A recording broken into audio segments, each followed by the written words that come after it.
C'est à vous maintenant, la salle, que revient le privilège de poser les questions à nos trois invités. Éric Coquerel, je dis toujours le sénateur. Et puis Marius, c'est pour aller vite. Maintenant, c'est presque des blagues entre nous. Bah oui, à force de communiquer, on commence à avoir un peu d'intimité. Alors, qui veut prendre la parole pour poser des questions sur ce qui a été dit, mais je pense aussi sur la situation en général, parce que je crois que tout le monde est habilité à répondre à cette situation. Est-ce que vous pensez sérieusement que la question de cette paix pourra advenir sans l'intervention d'un tiers? En d'autres termes, est-ce que vous ne croyez pas qu'ils n'y arriveront pas tout seuls? Gaza est rasé et la Cisjordanie est mitée de colonies dont certaines sont occupées par des milliers de colons fanatiques et armés. Qui peut croire un seul instant que ces colons partiront? Est-ce que l'armée israélienne, la police israélienne, est susceptible d'évacuer ces colons des colonies qui sont illicites, illégales, etc. On l'a assez dit. Sans l'intervention justement d'une troisième force que l'on est obligé d'appeler policière ou militaire pour faire évacuer ces colons qui ne partiront pas. Très rapidement, moi je vais peut-être être un peu en désaccord avec quelques mots qui ont été prononcés. Quand on dit la France joue l'indifférence, non. Pour moi, la France a choisi son côté. Il faut que ce soit très clair. Devant ce choix des autorités françaises, qu'est-ce qu'il faut faire? Qu'est-ce qu'on doit faire? Bien évidemment, la mobilisation, bien évidemment, des événements comme celui-là, mais je pense qu'il faut aller au-delà. Pourquoi ne pas faire le lien avec le Sud global? Parce que, contrairement à ce que l'intervenant disait, je ne pense pas qu'Israël cède à travers une négociation. C'est faux. Et ce que M. Coquerel a dit, c'est vrai. C'est une politique pensée d'extermination du peuple palestinien. Donc il faut vraiment qu'on soit très très clair sur ces deux notions. La France a choisi son camp. Il faut qu'on élargisse cette coalition à travers ce concept de Sud global et qu'on soit conscient qu'Israël veut la disparition des Palestiniens. Donc cela, il faut qu'on ne transige pas là-dessus, qu'on se pose la question, qu'est-ce qu'on doit faire? Je vais essayer de répondre de manière un peu groupée. Sur les illusions, j'ai dit que je n'avais pas d'illusions tout à l'heure, puisque je l'ai dit dès le départ. C'est-à-dire, je pense que l'objectif de guerre de Netanyahou, il est d'en finir avec le peuple palestinien. Donc là-dessus, moi, pour ma part, je n'ai pas d'illusions sur les objectifs de ce gouvernement. Alors ensuite, qu'est-ce qu'on peut faire? Alors la France a choisi. Alors incontestablement, depuis 2014, je pense qu'il y a une césure importante avec les déclarations de Valls au moment où il y a eu les premiers massacres de masse à Gaza suite à des attaques à la roquette du Hamas. Il y avait eu déjà une répression extrêmement forte. On trouve d'ailleurs, entre parenthèses, les mêmes caractéristiques. C'est-à-dire en 2014, par exemple, ils attaquent de la même manière les hôpitaux, sous prétexte que c'est des refuges du Hamas. Il faut savoir que depuis, il y a eu un rapport de l'ONU qui a été fait qui explique que tout ça était totalement faux. C'est-à-dire que les prétextes qui ont été faits, qui sont encore faits aujourd'hui par rapport aux hôpitaux palestiniens, et là il y en a encore un qui est attaqué actuellement, qui est Al-Shifa. Ouais. Tout ça est évident. Donc l'histoire se répète. Alors elle se répète de manière cette fois-ci beaucoup plus monstrueuse, mais c'est un peu le même processus. Or, à l'époque, Valls répond, moi je me souviens très bien, il explique qu'Israël a le droit de se défendre. Voilà. Sa première réaction, c'est Israël a le droit de se défendre. Et quelque part, moi je trouve que, alors certes, il y avait déjà eu Sarkozy qui avait orienté, mais là il y a vraiment une rupture avec, on va dire, forte, évidente avec la politique française, on va dire, d'un certain équilibre, à travers plusieurs présidents, enfin, on va dire d'inspiration à droite plutôt gaulliste, et puis d'inspiration quand même à gauche dans ce qu'il pouvait y avoir de soutien au peuple palestinien. Même, en tout cas, là, il y a une césure. Bon. Et ça n'a fait que s'accentuer.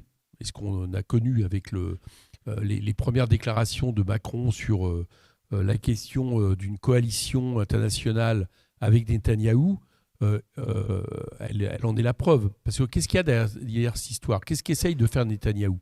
Ça fait des années que Netanyahou chevauche la théorie du choc de civilisation pour essayer de maquiller un conflit colonial en guerre de religion dans laquelle Israël serait du côté du bien, une religion judéo-chrétienne pour aller vite, et puis les Palestiniens repeints en islamistes seraient du côté du mal. Bon, c'est le choc de civilisation, ça vient ça vient des États-Unis et Netanyahou l'a fortement utilisé pour laisser penser que du coup, on n'est plus dans un affrontement colonial, ça fait des années qu'il le tente, mais dans un affrontement entre le bien et le mal, de la même manière, le même qui nous oppose à Daesh pour aller vite. Bon.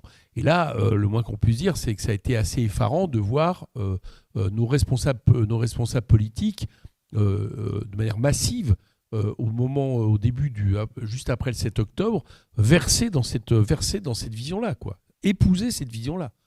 Bon. Ce qui est pas... Alors, qui est une vision, soit dit en passant, extrêmement raciste. Parce que derrière ça, c'est l'islamophobie. Choc de civilisation véhicule l'islamophobie.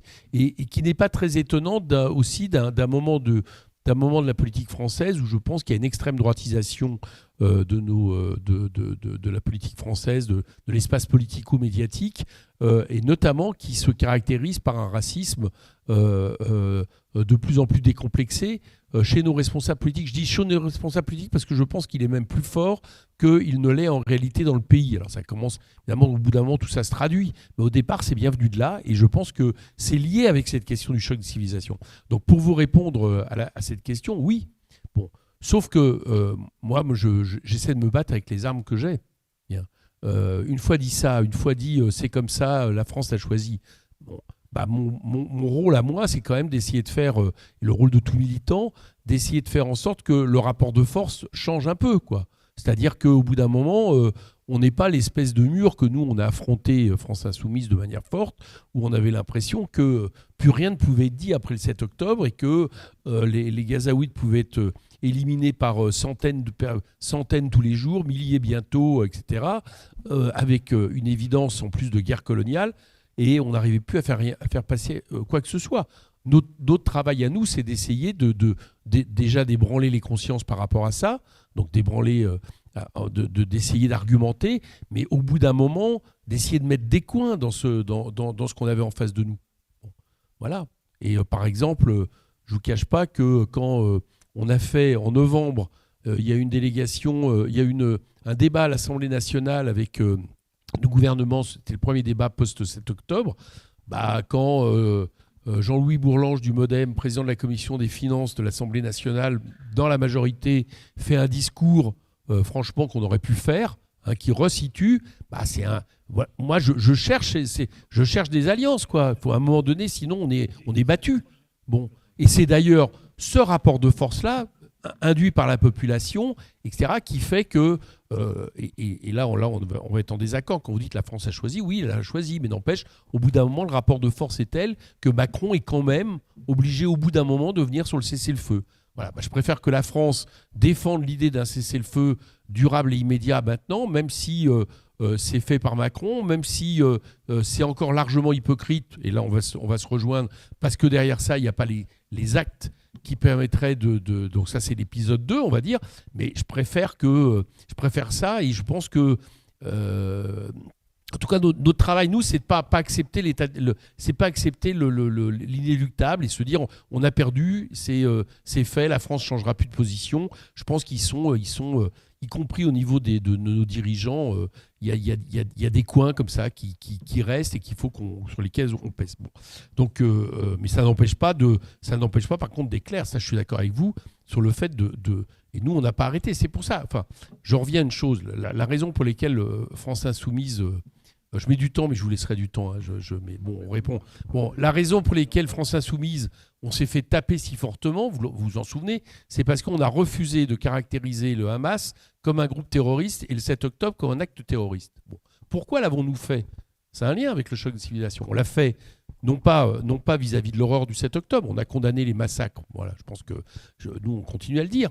Mais on l'a fait parce que si on avait déterminé que c'était un acte terroriste tel que le voulait Netanyahou, c'est-à-dire qui renvoyait en réalité à l'affrontement qu'on pouvait avoir avec Daesh, on renvoyait ce qui était en train de se passer là-bas d'une guerre coloniale à une guerre de religion. Et dans lequel plus personne ne pouvait rien comprendre, et surtout les choses qu'on avait à mettre en face comme solution n'étaient pas les mêmes. Si c'est une guerre de religion, si on a affaire, si en face de nous le Hamas c'est comme Daesh, bah, excusez-moi de vous le dire, mais dans ces cas-là, effectivement, beaucoup de choses sont justifiées. Bon, si c'est pas ça, si c'est une guerre coloniale dans laquelle le rôle les victimes sont d'abord les Palestiniens et les coupables, le gouvernement israélien et l'État d'Israël, bah, la réponse, elle n'est pas la même. Voilà, bon, c'est pour ça qu'on n'a pas voulu aller sur cette question de terrorisme. Parce que sinon, on tirait le fil. À partir du moment où on acceptait ça, on était obligé de rentrer dans leur logique à eux. Et je pense qu'on a eu raison de le faire et de tenir bon là-dessus. Donc voilà, là-dessus, moi, je pense qu'il faut continuer. Il faut continuer à se battre. Et très sincèrement, la seule chose qui peut faire changer de position nos dirigeants, c'est la mobilisation. Hein. S'ils sentent que quelque part dans l'opinion publique, et je pense que ça se passe, c'est en train de se faire comme ça commence à bouger dans un sens qui est quand même de ne pas laisser faire ce que fait le gouvernement Netanyahou, bah, eux-mêmes ils bougeront. J'ai cité tout à l'heure les États-Unis. Si Biden est en train de changer, c'est juste qu'il a peur pour les élections. Enfin, c'est pas que les États-Unis ont décidé d'abandonner leur allié stratégique en Israël. La preuve d'ailleurs, c'est que Biden, je vous rappelle que Biden n'est pas revenu sur la décision de Trump qui est de faire en sorte que Jérusalem devienne le lieu où l'ambassade américaine est, ce qui est totalement contraire à toutes les résolutions de l'ONU qui veulent que Jérusalem, en devenir d'une capitale partagée de deux États, reste du coup une ville dans laquelle les pays ne mettent pas leur ambassade. Bon, donc moi je ne fais pas d'illusion. Si Biden bouge, c'est parce qu'il y a une pression, aux États-Unis. Donc ça c'est la première chose que je voulais dire en réaction. Alors, et la deuxième chose, sur l'idée, est-ce que sans tiers, ils peuvent y arriver? Alors déjà, moi, je ne commencerai pas à formuler la chose comme ça, où on a l'impression que finalement, c'est des belligérants qui ne peuvent pas s'entendre. Hein, il y a un pays colonisateur, puis un peuple colonisé. Ce n'est pas une guerre dans laquelle ils ne pourraient pas s'entendre. C'est parce que j'allais dire que le problème, c'est que, et notamment depuis que le gouvernement Netanyahou, dont je rappelle quand même qu'il est truffé de suprémacistes, de racistes et de fascistes, par exemple, je parlais des prisons tout à l'heure, le responsable des prisons du gouvernement israélien, c'est Ben Gvir. Hein. C'est-à-dire, c'est Ben Gvir qui expliquait après la mort de Sharon, de Yitzhak Rabin, pardon, qui expliquait que quelques jours avant, ils avaient eux-mêmes montré qu'ils pouvaient arriver en voiture tout près de lui qui a armé, qui a validé les assassins ces assassins. Donc on voit qui c'est. Bon, donc ce gouvernement-là, depuis qu'il est nommé, on voit bien que son objectif, personne ne l'arrêtera. Donc le problème n'est pas de séparer les deux belligérants. Le problème, c'est que je pense que vu le rapport de force entre les Israéliens et les Palestiniens, s'il n'y a pas une pression internationale, ce que vous appelez peut-être un tiers qui s'en mêle, je pense que le problème, c'est que les Israéliens iront jusqu'au bout du génocide. Donc oui, je vous réponds de ce point de vue-là, la solution ne pourra pas venir, j'allais dire, que d'une solution raisonnée qui ferait en sorte que les Israéliens bougent de... Moi, j'y crois pas trop. Le camp de la paix, malheureusement, en Israël est quasiment réduit à néant. Enfin, il existe encore un peu, mais quand même, il est très, très affaibli par rapport à ces années-là. Donc je pense qu'il faut une intervention d'un tiers. Et l'intervention d'un tiers, c'est la pression internationale. Ça, c'est clair. C'est bien pour ça qu'il faut, on en redébattra sûrement sur les deux États tout à l'heure, mais on a, nous, intérêt à s'appuyer sur les résolutions, le droit international. Parce que le droit international donne raison aux Palestiniens, pour l'instant. Voilà. Donc à partir de là, il faut pousser les gouvernements à agir dans ce sens-là, de façon à, au bout d'un moment, faire décrocher Netanyahou de la politique qui est la sienne. Personnellement, je ne vois pas d'autre solution que celle-là. Bon. Parce que, encore une fois, les Palestiniens, sinon, le rapport de force n'est pas en leur faveur. Donc oui, je pense que c'est malheureusement... Alors comment on fait en plus toute la question est là. Je vais parler de talents de mobilisation. Je pense qu'il faudrait qu'on soit beaucoup plus offensif sur la question du boycott. Voilà. Une des raisons qui a fait mal à l'Afrique du Sud, c'est les questions économiques. Voilà. Ce qui peut faire mal aux Israéliens, c'est la question économique. Donc, il faudrait qu'on soit beaucoup plus fort sur le boycott des produits israéliens que nous ne le sommes.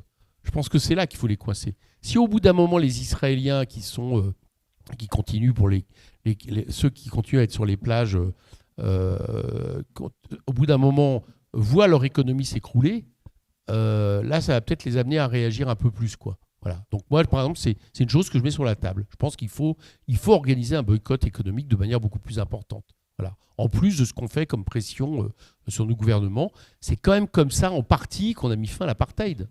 Quand même. Les pressions économiques sur l'Afrique du Sud étaient telles qu'au bout d'un moment, c'était devenu insupportable.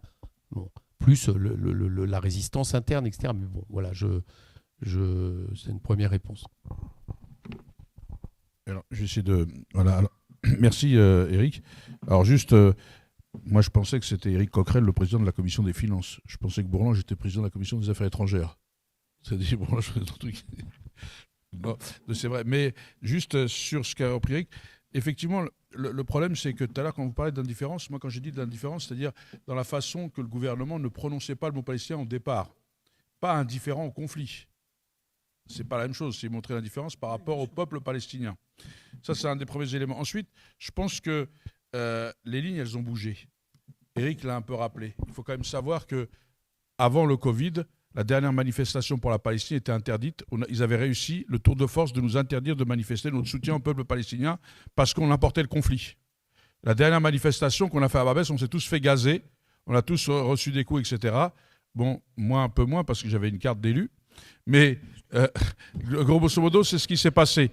Et je vous rappelle quand même qu'avant d'avoir gagné dernièrement le jugement, le boycott des produits israéliens était interdit.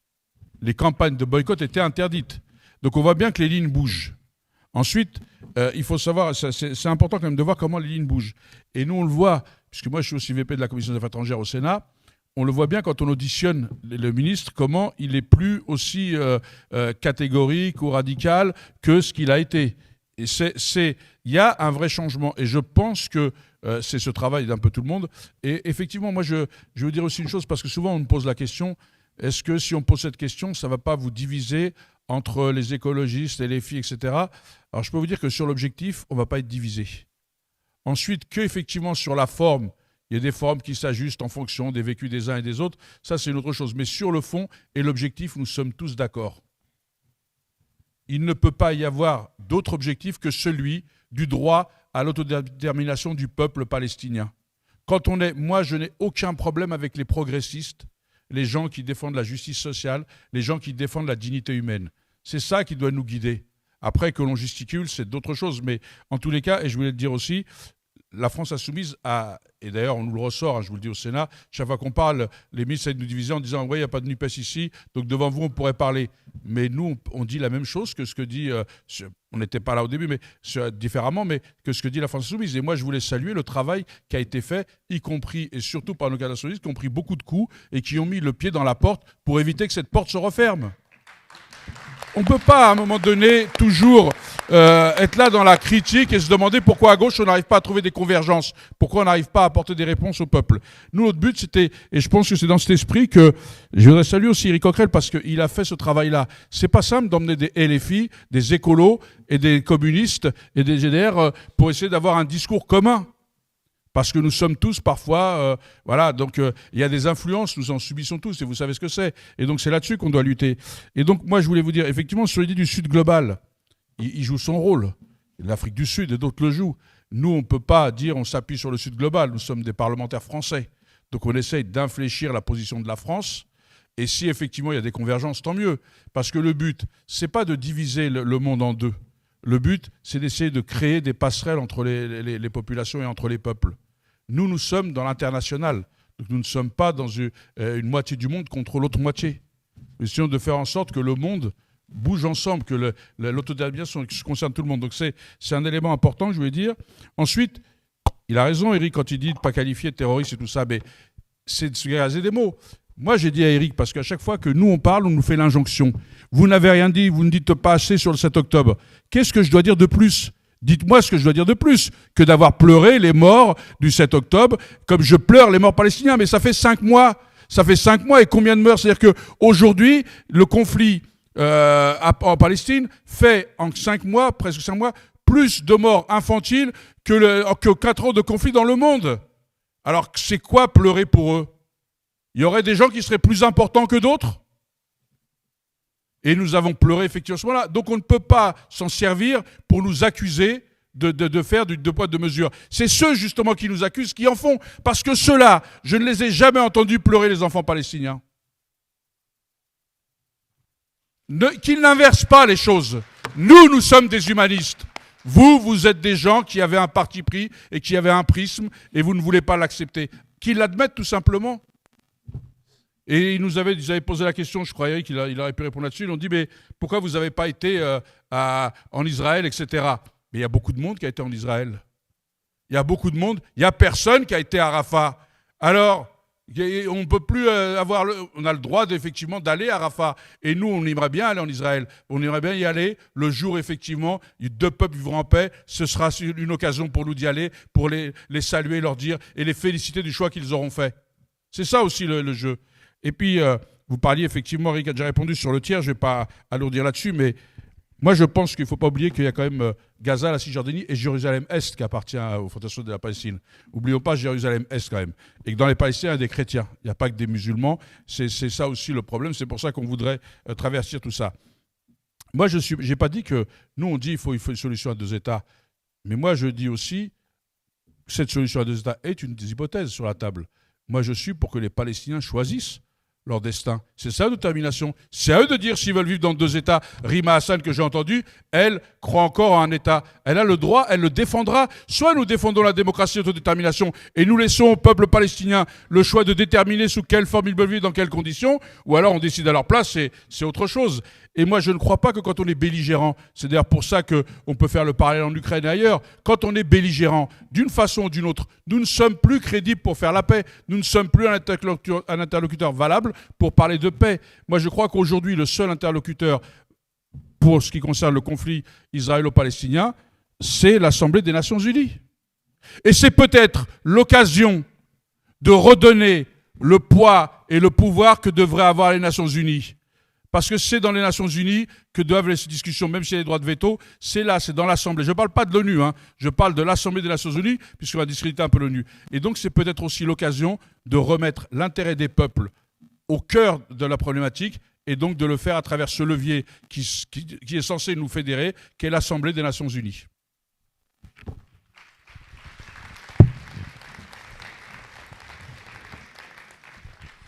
Je voulais réagir sur la question du Sud global. Ça me paraissait très intéressant d'avoir cette discussion-là.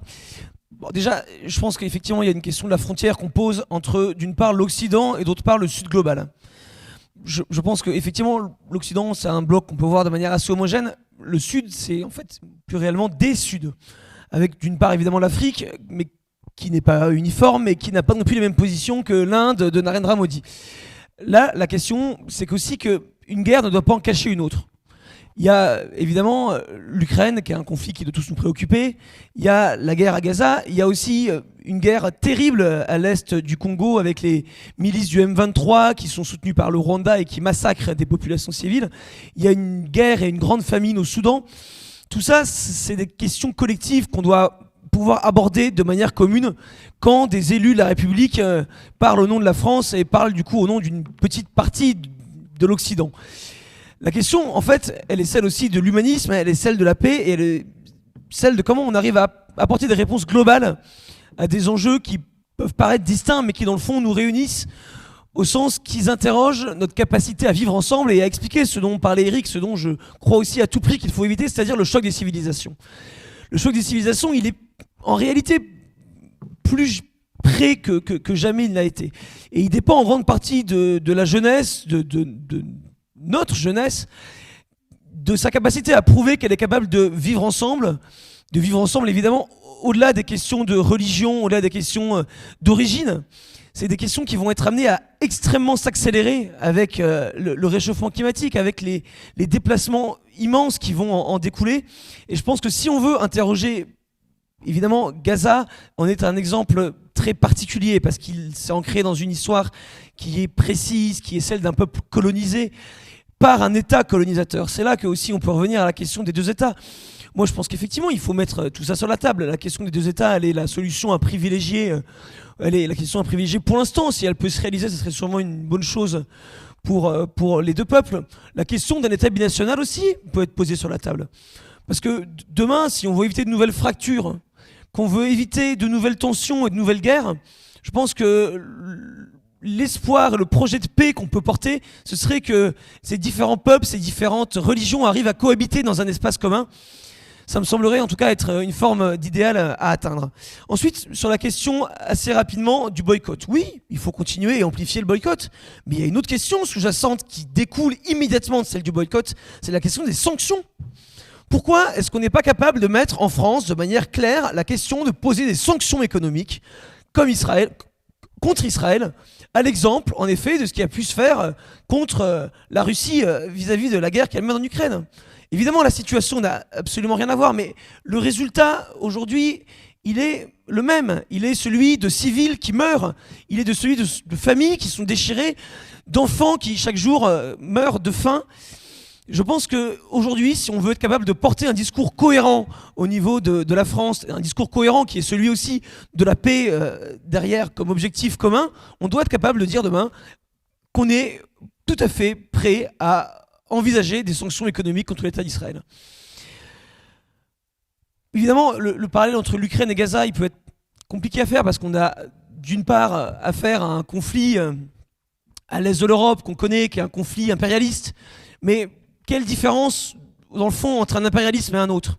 Quelle différence entre l'impérialisme russe qui vise à étendre ses territoires à des pays qu'il estime appartenir à son champ d'influence avec Israël qui veut éliminer un territoire, qui veut déraciner des peuples entiers et qui veut les faire disparaître. Moi, je pense que cette question est tout à fait légitime et que amplifier ce débat au sein de l'Assemblée nationale, amplifier le débat sur les sanctions, c'est un des axes principaux qu'on doit aussi pouvoir suivre dans les prochains mois si le conflit s'amplifie. Juste une petite question rapide. On parle beaucoup de gel des avoirs dans les sanctions, etc. Pourquoi le gel des avoirs ? Il ne me semble pas avoir entendu comme proposition le gel des avoirs israéliens en France comme sanction. Une question très rapide. On a demandé au comité des Jeux Olympiques de ne pas faire défiler les Russes parce que c'est un peuple bien connu pour être cruel. Enfin, bref. Alors, et pourquoi cette logique ne s'appliquerait-elle pas dans le cas d'Israël ? Merci. Oui, je me posais la question concernant la pression de certains pays vis-à-vis d'Israël. Donc, on parle des pays occidentaux qui pourraient agir aussi, mais il y a aussi tous les pays des pays arabes qui ont eu des accords de paix, alors, depuis très longtemps, comme l'Égypte ou la Jordanie, mais aussi ceux qui font les accords d'Abraham et l'Arabie Saoudite qui est en train de négocier. Alors, depuis, aucun de ces pays n'a remis en cause les accords de paix qu'ils avaient signés avec Israël, qui sont pas seulement des accords de paix, je dirais, froides, mais aussi des accords économiques, énormément d'accords économiques qui sont signés actuellement. Comment on pourrait faire que ces pays arrêtent d'être complices à ce niveau-là et de ne pas suffisamment défendre le peuple palestinien à travers ces accords qui sont en cours ? Nous, en tant qu'humanistes français et occidentaux, c'est de faire bouger les démocraties occidentales, et ça bouge. D'autres bougent plus que nous. L'Espagne a nettement mieux bougé que la France, mais le discours des médias, comme le discours politique français, n'est plus du tout celui d'il y a 4 ou 5 mois. Et c'est là-dessus que j'ai un désaccord, étant la Ligue des droits de l'homme, avec ce que dit Éric Coquerel. Je pense que pour le faire bouger, il faut qu'on soit clair, qu'on condamne tous les crimes. C'est pour ça que nous, on a dit clairement, le 7 octobre, c'est du terrorisme, et il ne faut en aucun cas laisser entendre qu'on a la moindre indulgence, plus pour Netanyahou ou plus pour le Hamas, si on veut être clair. Et la troisième chose, c'est que je crois que la notion de Sud global me semble très dangereux. Parce que dans le Sud global, d'abord parce que ça renvoie, je crois, à cette notion de guerre des civilisations. Et dans le Sud global, il y a quelques-uns des gens très respectables et quelques-uns des pires régimes criminels de ce monde. Je pense à l'Iran. Je pense à un régime, et ça m'a fait de la peine de voir le président brésilien faire une déclaration depuis l'Éthiopie. C'est un régime génocidaire par rapport au Tigré. Bon, il y a ce que tu disais sur le Congo. Il y a de tout, mais il n'y a pas un bon Sud et un mauvais Nord, pas plus qu'un bon Nord et un mauvais Sud. Et je crois qu'il ne faut vraiment pas qu'on rentre là-dedans. Ce serait le pire des pièges politiques. Oui, juste, il n'y a pas de choses pas importantes. Je pense que là, je vais faire court. Sur le gel des avoirs, moi, je suis contre les doubles standards. Donc, si effectivement, on fait des gels des avoirs, il faut l'étudier pour tout le monde. À un moment donné, on ne peut pas avoir deux poids, deux mesures. On doit être cohérent dans notre politique, surtout en matière d'affaires étrangères. Ce qui caractérise, c'est la cohérence. Hein. Mais c'est vrai qu'on n'a plus de ministres parce que Éric a quand même rappelé l'histoire un peu de nos positionnements. Il a parlé des gaullistes, des Mitterrand, qui avaient, eux, une certaine retenue, j'utilise ce terme pour pas, avec l'OTAN, et qui avait effectivement d'autres façons en matière d'affaires étrangères et qui avait aussi, qui n'auraient peut-être pas été dans la même donne aujourd'hui. Mais voilà, donc, mais on a les hommes politiques qu'on a du moment. Puis il y a aussi, on a les hommes politiques qu'on choisit. Les gens qui s'abstiennent ou qui ne vont pas voter, ils ont voté avec la majorité. Hein. C'est comme ça en démocratie. On ne peut pas, à un moment donné aussi, nous faire porter la responsabilité et s'en dédouaner. Nous avons tous une part de responsabilité. Nous sommes tous citoyens. Nous sommes en République, en démocratie, un citoyen, nous avons la même voix. Il n'y a pas des gens qui ont plus de voix que d'autres. Donc c'est aussi, il faut s'interroger aussi nous-mêmes. Donc ça, c'est un des éléments. Ensuite, sur les JO, évidemment que si un pays qui est... On parlait de génocide, maintenant on est dans le génocide. S'il y a un pays qui commet des génocides, il va falloir que les gens se posent des questions quand même. On ne peut pas faire comme si de rien n'était. Je veux dire, à un moment donné, on ne peut pas défiler avec des drapeaux de pays qui sont entachés et qui doivent être poursuivis. Nous, on est dans les premiers à avoir demandé l'entrée de la CPI, à la Cour pénale internationale, à Gaza. Parce qu'il y a aussi un sujet. Si effectivement on parlait de droit, si les gens n'ont rien à se reprocher, qui laisse rentrer la commission, la CPI, qui laisse rentrer la Cour de justice? S'ils n'ont rien à se reprocher, qui laisse rentrer les journalistes? Depuis le début du conflit, c'est 170 ou 180 journalistes qui ont été ciblés parce que journalistes, pour pas qu'ils disent ce qu'ils ont vu. On cible des médecins, on cible tous les gens qui peuvent avoir une utilité dans la société. On essaie de terroriser les gens. Et est-ce que Raphaël Pitti vous a dit que quand ils sont sortis de Gaza, on leur a dit si vous voulez revenir, ne parlez pas trop? Ça s'appelle de l'intimidation. Donc aujourd'hui, vous avez bien vu que tous ceux qui veulent s'exprimer, on veut les intimider. Ça, on ne peut pas l'accepter. On ne peut pas l'accepter quand on est dans une démocratie. Si on ne peut pas défendre la liberté d'expression à géométrie variable. Parce que quand on tient des propos sur les musulmans et que certains syndicats ont dit non mais c'est rien, c'est la liberté d'expression, et dès qu'on tient des propos sur d'autres populations, on dit bah non, ça vous n'avez pas le droit. À un moment donné, la liberté d'expression commence là où s'arrête celle des autres. Là où vous portez atteinte à la dignité des gens. C'est ça aussi.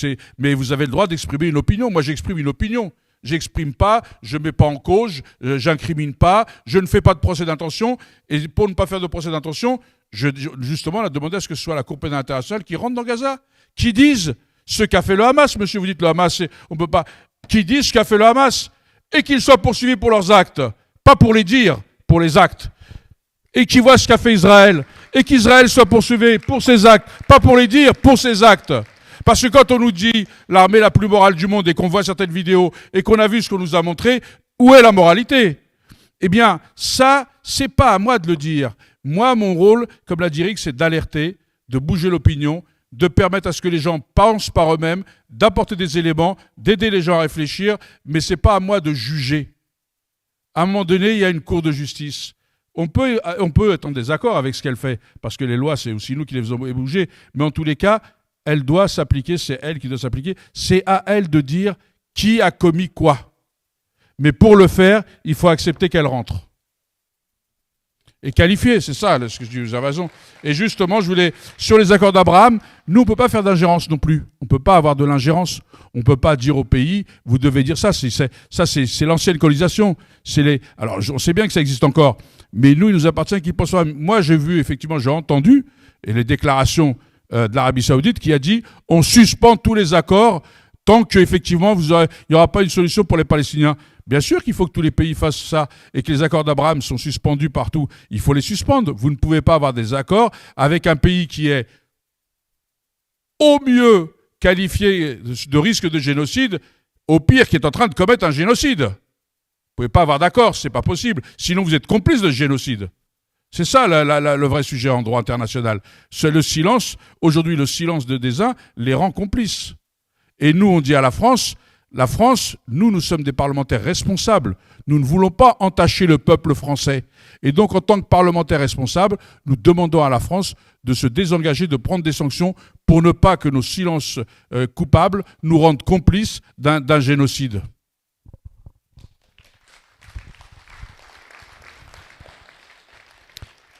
Bon, par rapport aux questions sur les questions de gel des avoirs israéliens, oui, ça peut faire partie du dispositif. Voilà. Alors, pour moi, ça commence par déjà ne plus vendre des armes, première chose. Je dis juste une comparaison quand même. Hein.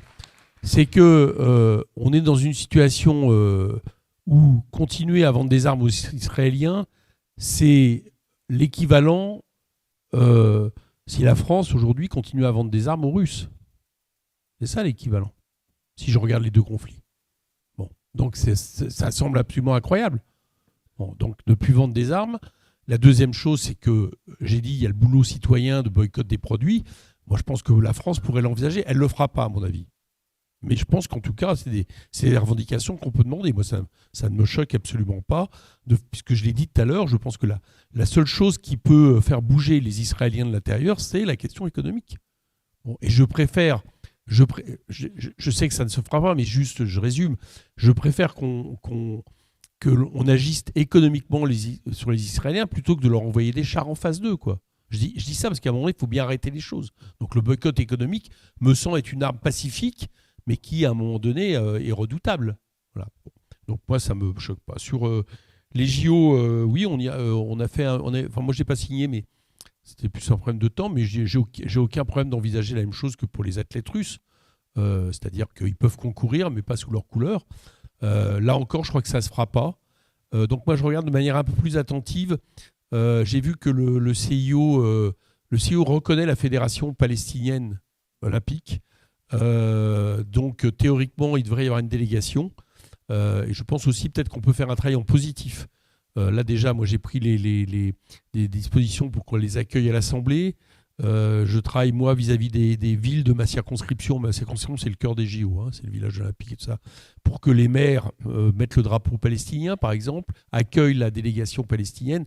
Voilà, on peut peut-être aussi le tourner dans ce sens-là, parce que pour la bonne raison, c'est que je pense qu'on peut le demander, mais ça ne sera pas fait. Voilà, je préfère là-dessus, je vois à peu près ce qu'on nous rétorquera. Bon.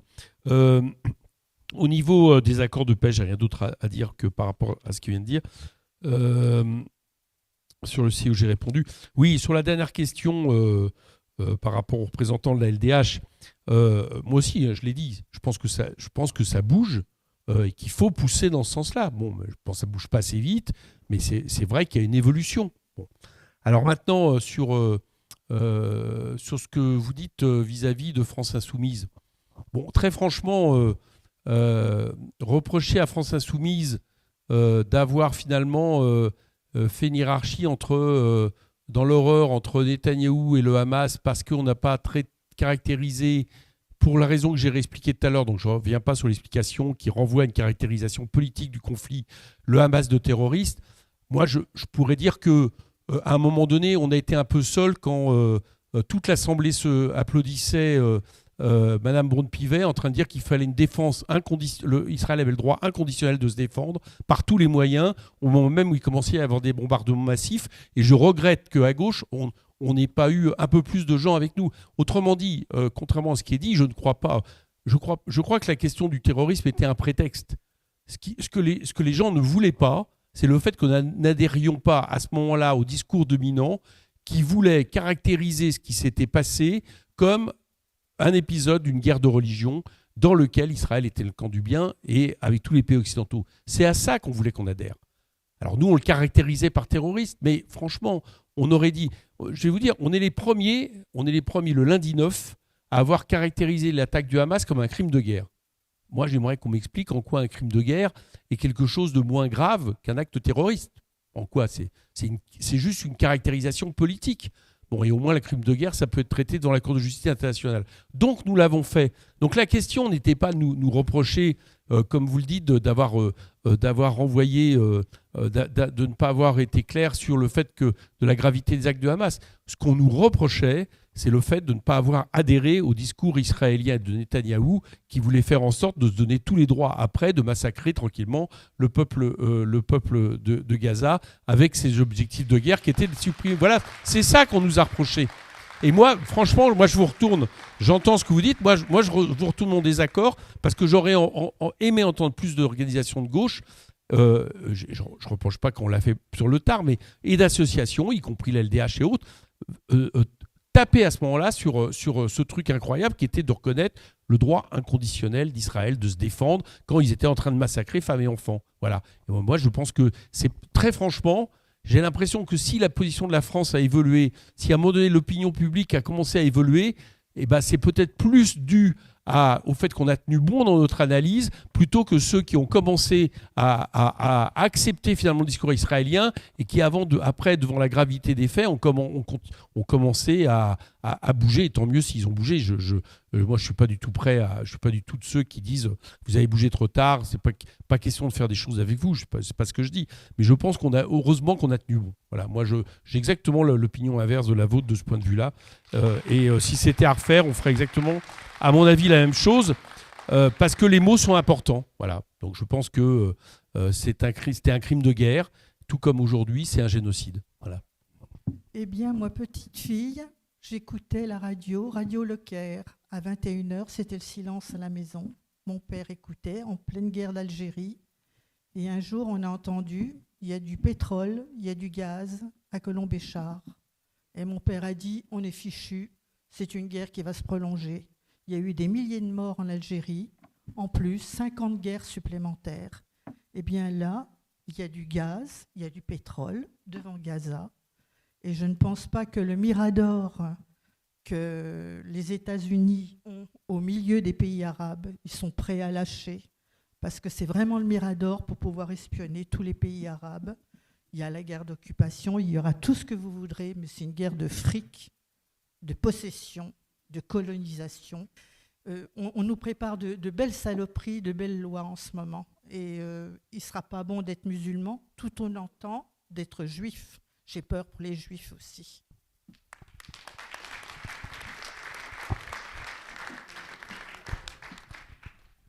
Après le 11 septembre 2001, la France a été parmi les États qui se sont fortement opposés à la guerre en Afghanistan. J'aurais aimé savoir, vous qui côtoyez le gouvernement et la minorité présidentielle régulièrement, qu'est-ce qui a changé, qu'est-ce qui a fait qu'ils sont devenus pour la guerre et que le message de paix était totalement inaudible? 7 octobre, effectivement, c'est probablement un crime de guerre, mais d'une part, les enquêtes, on ne les connaît pas bien. Le journal Haaretz a reconnu, a fait état de témoignages de militaires, d'aviateurs de Tsahal qui ont tiré dans le tas. Ça, vous le savez, j'imagine. Mais bon. Donc, tant qu'il n'y a pas tant qu'il n'est pas impossible d'accéder à une information un peu vérifiée, il est difficile quand même de tout de suite condamner de crimes de guerre. Bien sûr, il y a eu probablement, et encore plus de terroristes, les auteurs de l'attaque du 7 octobre. Voilà. Donc, est-ce que je pouvais me répondre sur ces points-là? Juste une question sur les militaires israélo-français. Quand ils vont revenir en France, comment on va les classer comme criminels de guerre, etc. Est-ce qu'on y pense? Une question un peu naïve, mais pour une paix juste et durable entre Palestiniens et Israéliens, est-ce qu'il ne faudrait pas mettre côte à côte les deux drapeaux? C'est peut-être un peu... Voilà, mais bon, enfin voilà, c'est très, très... parce que, est-ce que ça ne serait pas plus lisible pour LFI parce qu'avec toutes les critiques qu'on dit anti-israéliens et tout, et ça n'empêcherait pas d'être anticolonialiste, hein, de sortir les deux drapeaux. Mais c'est une question très naïve. J'ai lu ou vu qu'un film israélien du gouvernement israélien a été diffusé à l'Assemblée nationale. Est-ce que c'était la première fois que ce genre de choses se passait? Et dans quelles circonstances exactes ça s'est passé? Je vais répondre. Et en même temps, je mettrai du coup la question que vous ne me posez pas, mais qui m'a été posée tout à l'heure sur les questions de solution à deux États. Non, je ne l'ai pas entendu, mais je veux bien répondre par rapport à ça. Alors oui, oui, les États-Unis sont dans cette affaire par rapport à la question qui était posée, et c'est bien pour ça que c'est absolument essentiel. La pression populaire qui s'exerce aux États-Unis, très forte vis-à-vis de Biden, parce que ils sont, si les États-Unis bougent, Israël sera obligé de bouger, quoi. Voilà, point. Si le jour où les États-Unis arrêtent de fournir des armes à Israël, ça ne dure pas 2 jours. Hein. Bon. Donc il faut pousser les États-Unis à bouger. Alors est-ce que c'est possible? Oui. Dans l'histoire, on a quand même eu des moments où l'impérialisme américain était obligé de bouger, y compris d'ailleurs, pas seulement par rapport à la résistance qui lui était opposée, mais aussi par rapport à l'opinion publique américaine. Donc voilà, il faut les faire bouger. Bon, il faut qu'à un moment donné, parce que je ne rêve, comme je suis réaliste, je ne rêve pas pour autant sur le fait qu'ils vont, s'ils bougent, ils vont abandonner l'idée que Israël est leur tour de contrôle dans cette région du monde, mais il faut qu'à un moment donné, ils aient à l'esprit que maintenir le soutien à Israël dans la situation qui est celle que nous connaissons risque de nuire à moyen ou long terme rapidement à leur intérêt géostratégique. Pourquoi? Tout simplement parce que ça déstabilise complètement la région et que vous ne faites pas forcément des bonnes affaires dans une région complètement déstabilisée. Avec quand même, au bout d'un moment, on a parlé tout à l'heure des questions d'accords de paix, notamment les accords d'Abraham, mais quand même, au bout d'un moment, les opinions publiques arabes, en ce moment, quand même, il y a une pression sur ce qui est en train de se passer. Donc, par exemple, dans les risques que mesurent les États-Unis, à mon avis, et qui redoutent là par contre, le fait que tout ça se termine par une guerre généralisée dans cette région du monde, la politique de Netanyahou ne l'exclut pas. Enfin, les attaques d'Israël par rapport au Liban sont quand même assez parlantes. Donc il y a un risque de déstabilisation générale, et ça, les États-Unis, eux, ils rêvent de dominer cette région, continuer à dominer, mais dans quelque chose qui permet le business, quoi. Voilà, pour aller vite. Bon, et de ce point de vue-là, je pense que c'est ça qui, à un moment donné, peut les forcer à réagir et à pousser pour que Netanyahou arrête son offensive, qu'il y ait un cessez-le-feu et qu'après, il y ait éventuellement des négociations. Voilà, non pas encore une fois pour retirer ses intérêts, mais pour que revienne à une situation qui permette de mieux les gérer, parce qu'au bout d'un moment, pour eux aussi, ça va devenir compliqué, à mon avis, vu la déstabilisation. Par exemple, une chose qu'on note pas, mais actuellement, la situation économique est très mauvaise en Israël quand même, hein, déjà actuellement. Parce que, vous l'avez dit, il y a des accords, il y a pas mal en réalité de choses qui sont freinées, notamment dans les circuits économiques entre Israël et les pays arabes. Par exemple, le fait que des alliés des Palestiniens soient en train de paralyser en partie le canal de Suez a des répercussions très fortes en termes de trafic international. Donc tout ça, c'est des choses, comme tout bon capitaliste et impérialiste, les Américains voient ça d'un œil, s'ils peuvent trouver une autre solution, au bout d'un moment, ils seront peut-être obligés d'essayer de la trouver, malgré le côté coûte que coûte de Netanyahou qui est la sienne. Bon.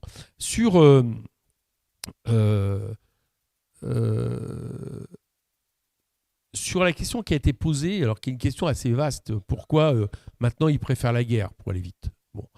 Moi, j'aurais une tendance à vous répondre par un mot, c'est le capitalisme, quoi.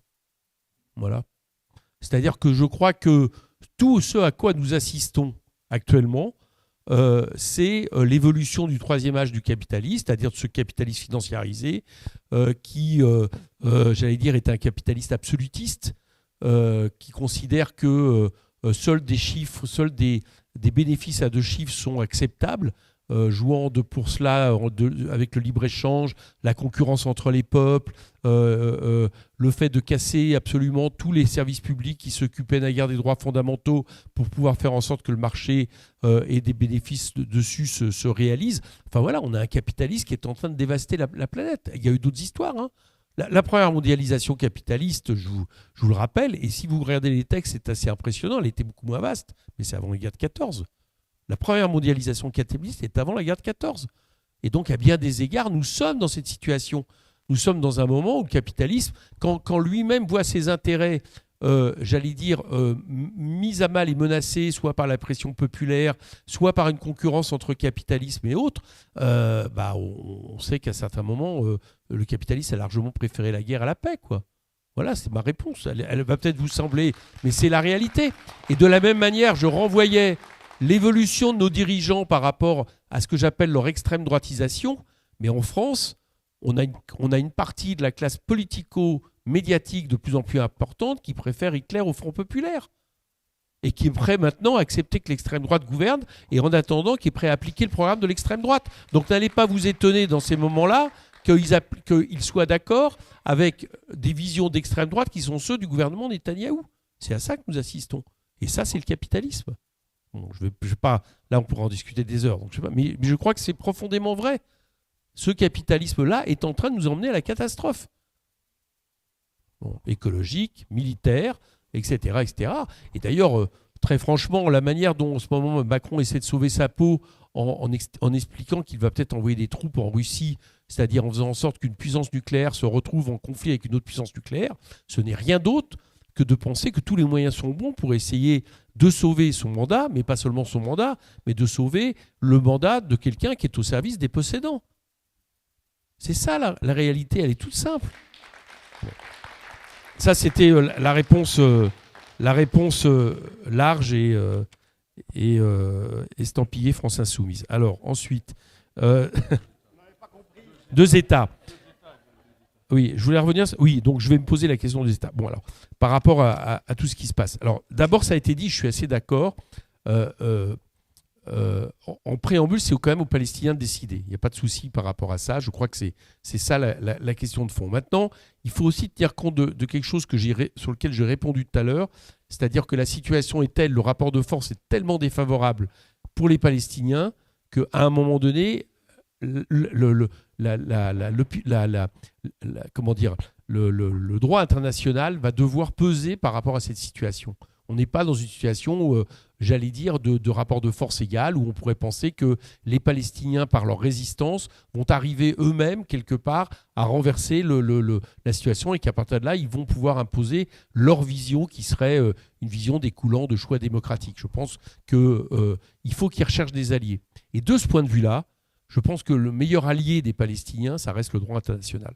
C'est-à-dire que si aujourd'hui, on n'avait pas des résolutions de l'ONU qui prévoyaient quand même qui s'appuient pour 2 États dans les frontières de 67, avec Jérusalem-Est pour capitale partagée, etc., je veux dire que la situation serait encore plus catastrophique qu'elle n'est aujourd'hui. Heureusement que le droit international est quand même du côté des revendications palestiniennes d'avoir un État. Bon. Donc ça renvoie à quelque chose. Dans l'absolu, moi dans le principe, si j'avais à choisir un État laïque dans lequel tout le monde est à égalité de droit, etc., et qui fasse en sorte que ce ne soit plus une théocratie, parce qu'entre nous soit dit, Israël est une théocratie de plus en plus. Depuis qu'ils ont changé leur constitution et sont devenus une État-nation des Juifs, c'est une théocratie avec des citoyennetés différentes. Bon. Si dans l'absolu, moi, c'est ça mon rêve, c'est un État laïque. Voilà, dans lequel Palestiniens, Israéliens puissent vivre, etc. Mais franchement, c'est totalement utopique. Pour moi, vu le rapport de force, c'est totalement utopique. Bon, si demain... alors, il y a un autre projet qui est l'État binational. Il y a des gens, il y a un historien comme Shlomo Sand, qui est un historien israélien, qui la met sur la table. En gros, une évolution un peu comme les États, comme la Suisse. Il explique, Shlomo Sand, c'est un peu d'ailleurs, si j'ai bien compris non.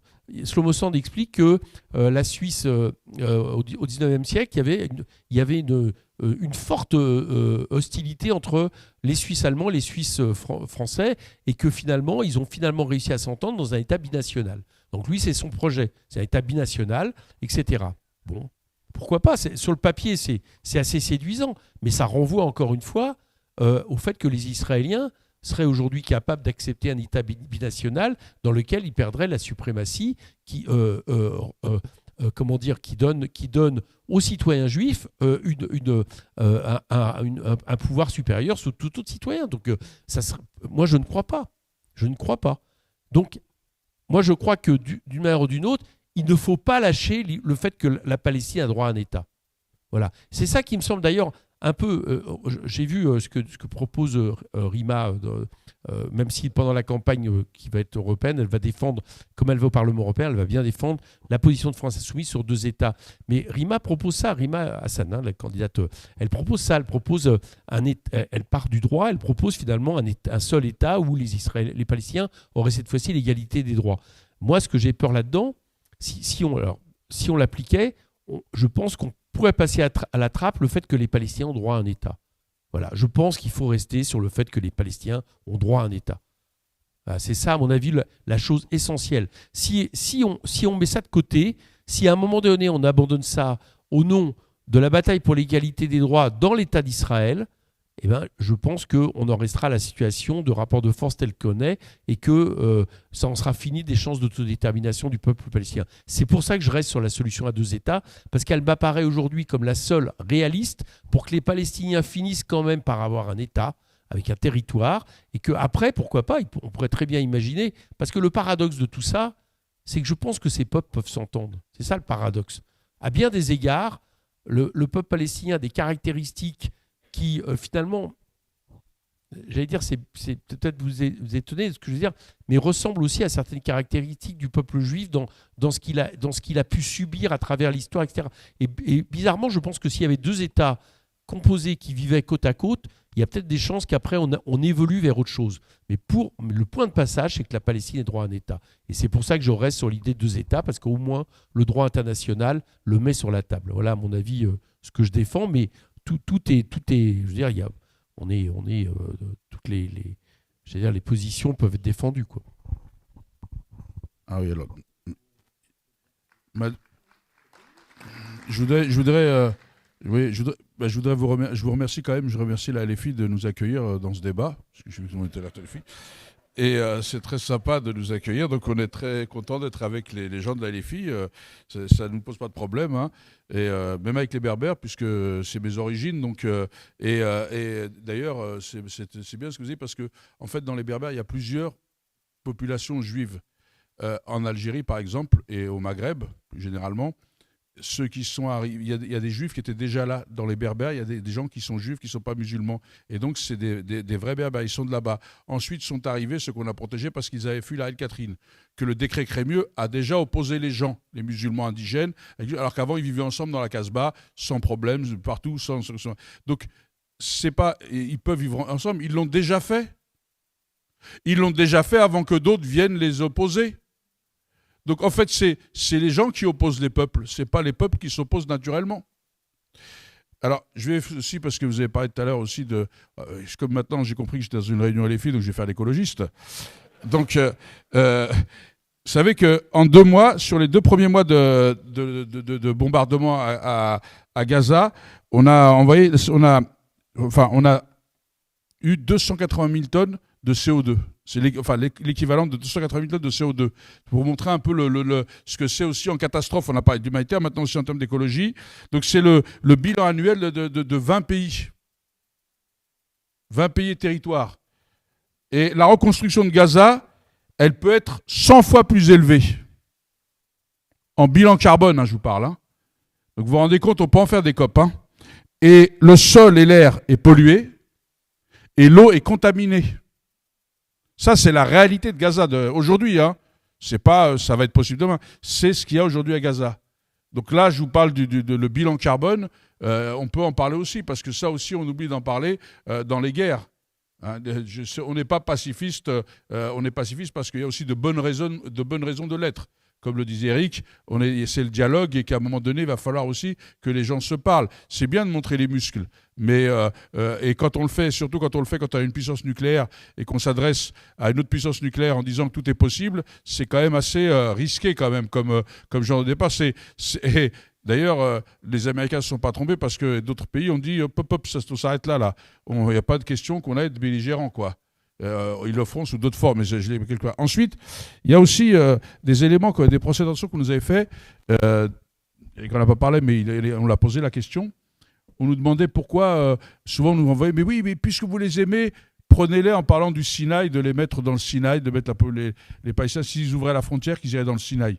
Bien sûr que les gens, vu les atteintes à la dignité qui leur sont faites, vu les conditions de vie, vu qu'ils n'ont même pas d'eau potable, etc., ils vont aller. Mais une fois qu'ils seront dans le Sinaï, les Égyptiens nous ont dit, parce qu'ils ont répondu à nos questions, on n'a pas nous, par contre, on ne fait pas de double standard. Nous avons posé les questions. Et les questions, ils ont répondu, mais une fois qu'ils seront dans le Sinaï, ce sont des Palestiniens. Ils vont vouloir continuer à récupérer leurs terres ou à se défendre. S'ils envoient une roquette sur Israël, Israël bombardera le Sinaï, l'Égypte rentrera en guerre. Donc vous voulez nous déplacer le problème chez nous. Et donc à un moment donné, ils disent c'est leur territoire, ils sont chez eux. On doit leur permettre de rester chez eux. Donc ça c'est la réponse. Eric vous en a parlé aussi. L'économie, le canal de Suez, c'est un problème. L'Égypte est en train de plonger économiquement. Je dis ça pourquoi ? Parce que les Américains sont conscients que leurs alliés, parce qu'ils sont aussi alliés quand même, sont en train de vivre une période très difficile avec ce conflit. Et donc, il pourrait avoir la rue qui pourrait les faire basculer. Si ces régimes basculent et qu'arrivent des gens hostiles, vous vous rendez compte ce que ça va être la région ? Il faut aussi se poser ces questions-là. Quand on fait de la géopolitique, on ne fait pas de la géopolitique de prise unique. On regarde comment fonctionne le monde. Quand on sait qu'on a un sujet sur la corne de l'Afrique, avec le Somaliland, avec les Chinois et les ports, le contrôle des ports, Djibouti, l'Éthiopie, tout ça, ça peut bouger très vite. Vous vous rendez compte, ça veut dire par où on passerait, par où les gens vont commercer. Et donc leurs intérêts, le pétrole, il passera par où ? Et donc là, il y a des vrais sujets d'intérêt. Donc ça aussi, les Américains, s'ils sont en train de bouger, c'est parce qu'eux aussi, ils regardent la carte géopolitique. Et qu'il y a des risques, il y a un risque de basculement.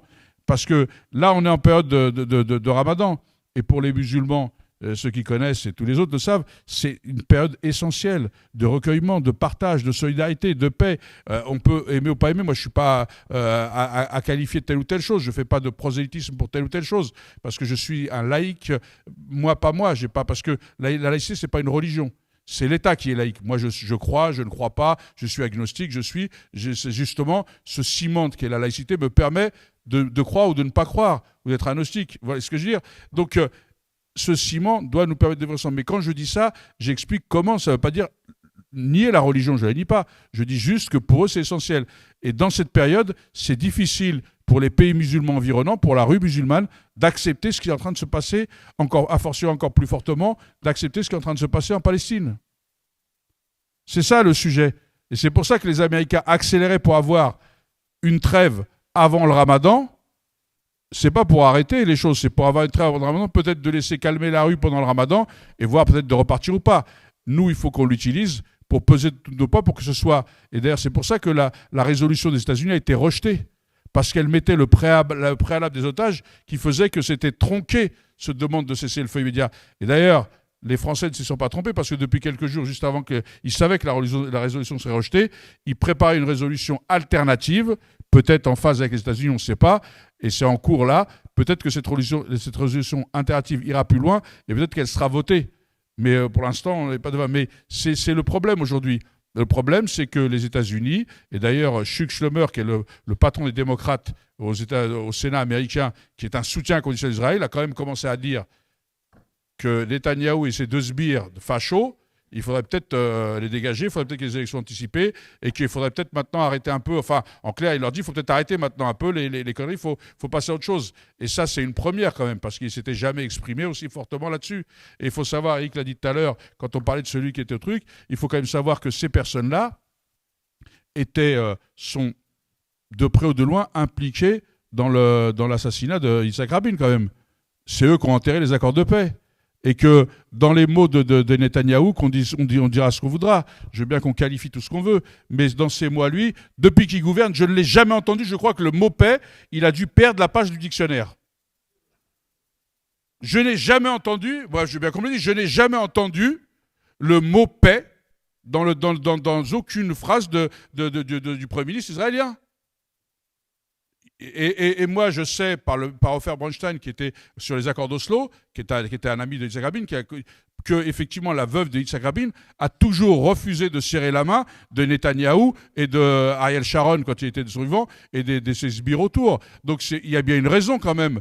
Et que je sache, Yitzhak Rabin n'était pas un tendre, puisqu'il a fait, c'était un faucon, il a fait la guerre des 6 jours, c'était un général de l'armée de Tsahal, mais il est arrivé à la conclusion que seuls 2 États en paix pouvaient permettre de garantir la sécurité du peuple israélien aussi. Il ne l'a pas fait par gaieté de cœur, ils l'ont fait avec Arafat. Et Arafat, l'OLP, quand on dit aujourd'hui pour le Hamas, l'OLP, vous savez quand même qu'à l'époque, ne reconnaissait pas l'État israélien. Ils ont changé leur statut pour reconnaître, pour justement, chacun a fait des efforts. Quand on veut faire la paix, il faut être 2, et il faut être 2 à vouloir faire le bout de chemin.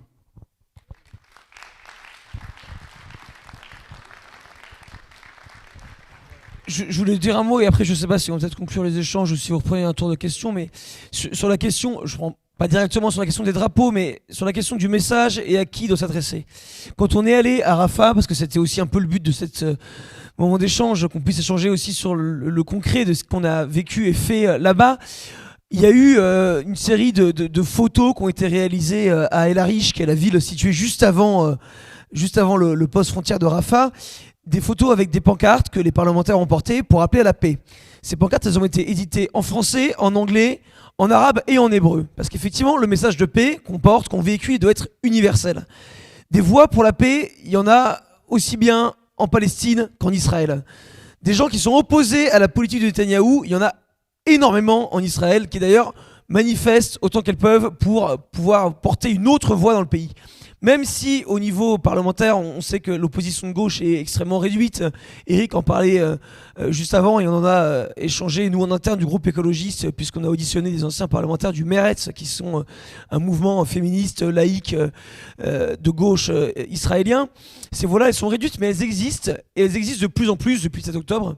Elles existent parce qu'il y a des humanistes de tous les camps qui s'unissent à la fois en Palestine, parce qu'ils ne reconnaissent pas le Hamas comme étant une autorité qui les représente réellement, et à la fois en Israël, parce qu'ils considèrent que Netanyahou est dans sa folie meurtrière allé beaucoup trop loin, et qu'il faut maintenant ramener la paix.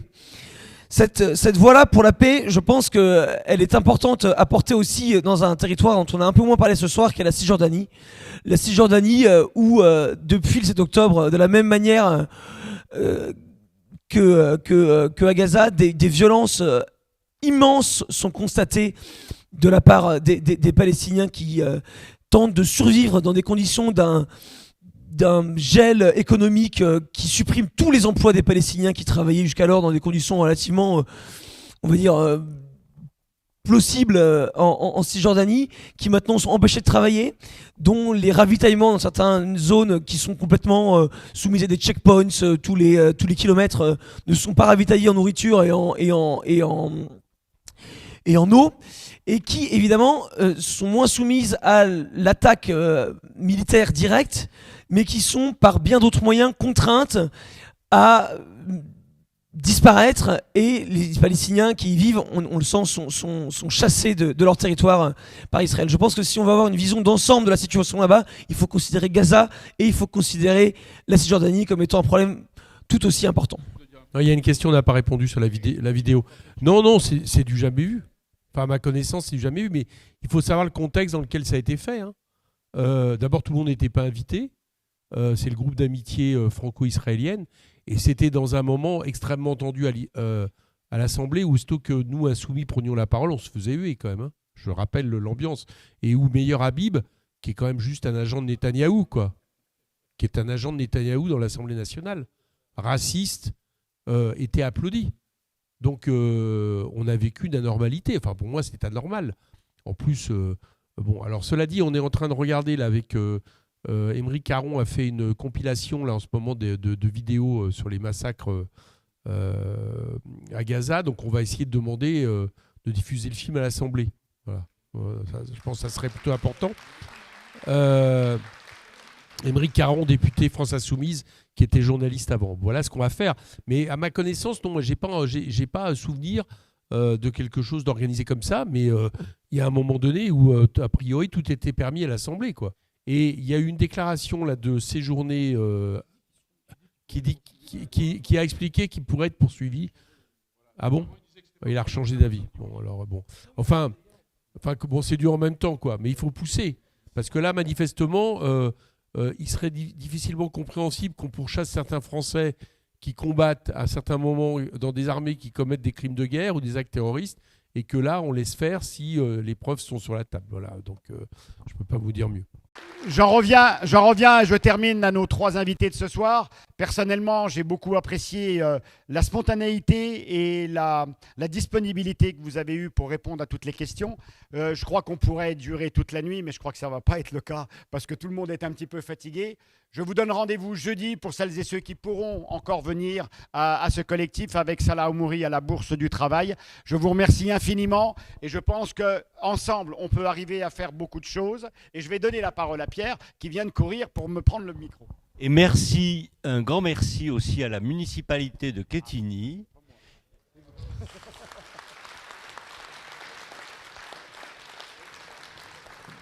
Qui a mis cette salle à notre disposition gratuitement.